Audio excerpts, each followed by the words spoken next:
గత 24 గంటల్లో మనకి కోస్తాంధ్రలో ముఖ్యంగా ఉత్తర కోస్తాంధ్రలో మంచి వర్షం పడింది. కోస్తాంధ్రలో మనకి అనేక చోట్ల తేలికపాటి నుండి ఒక మోస్తరు వర్షం కురిసింది.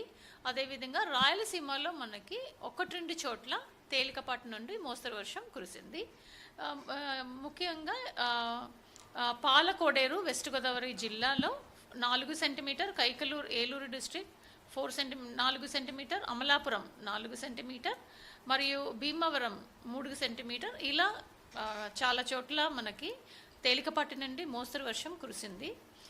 నెక్స్ట్ 2 డేస్కి అయితే మనకి ఈరోజు అనేక చోట్ల తేలికపాటి నుండి మోస్తరు వర్షాలు కోస్తాంధ్రలో కురిసే అవకాశం ఉంటుంది. మరియు రాయలసీమలో 1-2 చోట్ల తేలికపాటి నుండి ఒక మోస్తరు వర్షాలు కురిసే అవకాశం ఉంటుంది.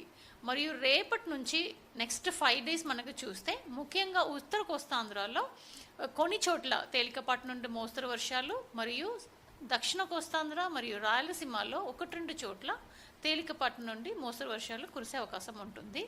దాంతోపాటు 1-2 చోట్ల మనకి ఉరుములు మెరుపులు కూడా ఉంటాయి.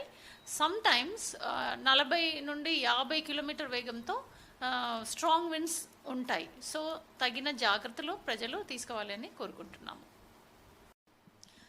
గత 24 గంటల్లో మనకి కోస్తాంధ్రలో ముఖ్యంగా ఉత్తర కోస్తాంధ్రలో మంచి వర్షం పడింది. కోస్తాంధ్రలో మనకి అనేక చోట్ల తేలికపాటి నుండి ఒక మోస్తరు వర్షం కురిసింది. అదేవిధంగా రాయలసీమలో మనకి 1-2 చోట్ల తేలికపాటి నుండి మోస్తరు వర్షం కురిసింది. ముఖ్యంగా పాలకోడేరు వెస్ట్ గోదావరి జిల్లాలో 4 సెంటీమీటర్, కైకలూరు